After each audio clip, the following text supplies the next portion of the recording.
चलिए आगे बढ़ते हैं और अब बात करते हैं बशर के सेडनाया में बनाए इंसानों के बूचड़खाने में यातनाएं सहने वाले जो कैदी हैं वो अब रिहा हो चुके हैं। असद के पतन के बाद अब वो जेल से बाहर आ रखे हैं। विद्रोही जब सीरिया के नर्क में दाखिल हुए उसका घिनौना और डरावना सच अब बाहर आ रहा है। देखिए रिपोर्ट।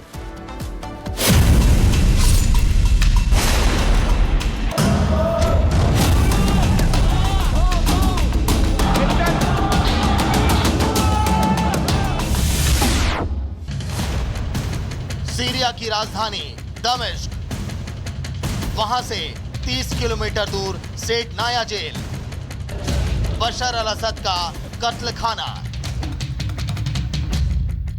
यह सीरिया का वो नर्क है जहां कैदियों की जिंदगी मौत से भी बदतर थी,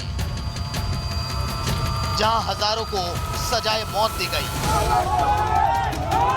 और जहां हजारों लोग छोटे छोटे कमरों में कैद थे। उसका नाम है सेडनाया जेल, जिसे दुनिया कहती है इंसानों का बूचड़खाना। यह इसका बाहरी हिस्सा है, लेकिन अंदर कालकोठरी जैसे छोटे छोटे सेल हैं। यह जेल का वो कोना है जहां सूरज की ना रोशनी पहुंचती थी और ना ही खुली हवा। ऐसे ही सेल में बरसों तक कैद रहे वो लोग जिन्होंने बशर अल असद की मुखालफत की, बगावत की आवाज उठाई। जेल में कैदियों के साथ जानवरों से भी बुरा सलूक होता था। मामूली अपराधी को गंभीर सजा दी जाती थी, ऐसा कि कैदियों की याददाश्त तक चली जाए। जॉर्डन के बुजुर्ग सेडनाया जेल में पिछले 38 साल से बंद हैं और वहां की सजा के बाद अब वो अपनी याददाश्त तक भूल गए हैं। बशर की सेडनाया जेल रहस्य से भरी और किसी भूल भुलैया से कम नहीं है। यहाँ दीवारों के पीछे से आवाजें तो आती हैं, लेकिन वहां तक पहुंचने का रास्ता किसी को नहीं पता होता। इसकी जानकारी है तो सिर्फ वहां मौजूद सुरक्षा कर्मियों को। विद्रोहियों ने जब सेडनाया जेल में सेंध लगाई तो उन्हें उसे डिकोड करने में काफी मुश्किल हुई। जब कोई रास्ता नहीं मिला तो कुछ कैदियों को जेल की छत तोड़कर बाहर निकाला गया, तो कुछ को सुरंग के जरिए रिहा किया गया। सेडनाया जेल के ये दरवाजे हैं जिसे खोलना काफी मुश्किल है। कैदी तक इसे तोड़ने की पूरी कोशिश करते हैं, लेकिन वो इसमें सफल नहीं हो पाते। तहखाने में रेड ब्लॉक और डेथ चैम्बर्स हैं। दरवाजों को कंप्यूटर से खोलना मुमकिन। दरवाजे सीक्रेट कोड के जरिए खोले जा सकते हैं। यही वजह है कि अब विद्रोहियों ने सेडनाया जेल के अफसरों और गार्ड से जेल के दरवाजों को खोलने की अपील की है। जेल के सर्विलांस रूम में कैदियों को देखा जा सकता है, लेकिन इन तक पहुंच पाना काफी मुश्किल है। Bureau report, Republic Bharat. इधर सीरिया में तख्ता पलट के बाद अब वहां की सरकार जो है विद्रोही चलाने वाले हैं, लेकिन इस बीच इजराइल ने सीरिया के बॉर्डर पर हमले तेज कर दिए हैं। सरकार विहीन इस समय सीरिया उलझनों में फंसा है, तो इजराइल अपने ग्रेटर इजराइल के मिशन में लग चुका है। रिपोर्ट आप सबको दिखाते हैं।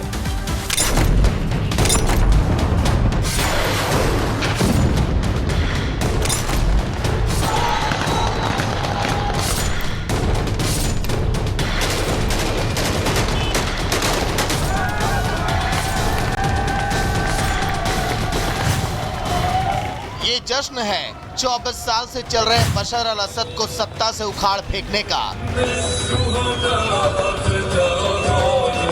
ये जश्न है सीरिया पर असद परिवार के 50 साल के खात्मे का। ये जश्न है 13 साल से चल रहे गृह युद्ध के अंत का।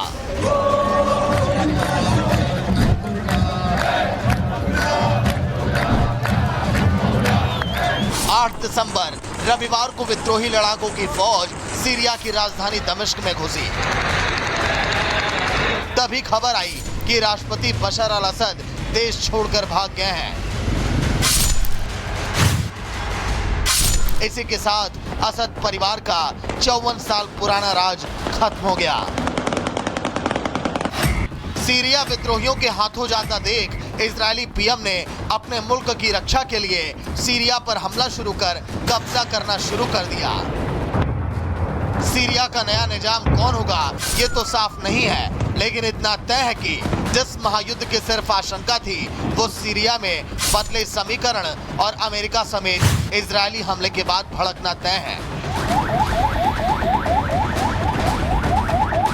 इजरायल ने दमिश्क समेत कई शहरों पर हवाई हमला किया, तो वहीं आईडीएफ के सैनिकों ने ग्राउंड ऑपरेशन के जरिए टैंक से ऐसे बारूद बरसाए कि विद्रोही भाग खड़े हुए और इजरायल ने बफर जोन के सभी इलाकों पर कब्जा जमा लिया।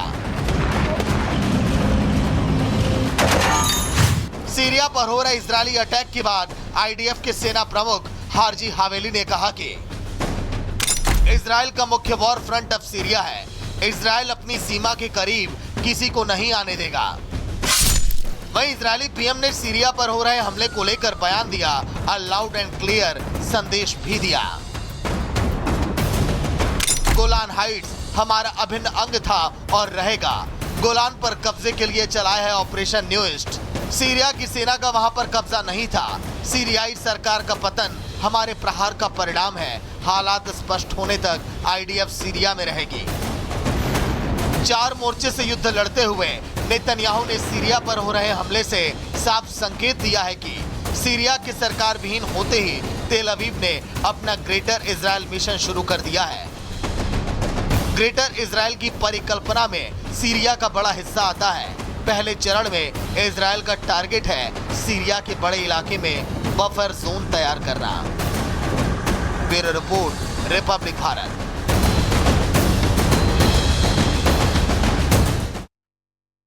और अब बात मध्य प्रदेश के मुरैना की करते हैं, जहां पर तेज रफ्तार का कहर देखने को मिला कि एक अनियंत्रित तेज रफ्तार कार ने बाइक सवार को टक्कर मारी और इस हादसे में बाइक सवार युवक की जान चली गई। तो भीषण हादसा जो है वो ये देखने को मिला कि तस्वीर इस वक्त आपके सामने है मध्य प्रदेश के मुरैना की, जहां पर किस तरह से एक बाइक सवार युवक बड़ी आसानी से रास्ता जो है वो क्रॉस कर रहा था, लेकिन तभी तेज रफ्तार अनियंत्रित कार आई और इस युवक को टक्कर मारते हुए कुचलते हुए यहां से आगे बढ़ गई। आपको बता दें कि रफ्तार का कहर जो है वो मध्य प्रदेश के मुरैना में नजर आया, जहां इस युवक की जान चली।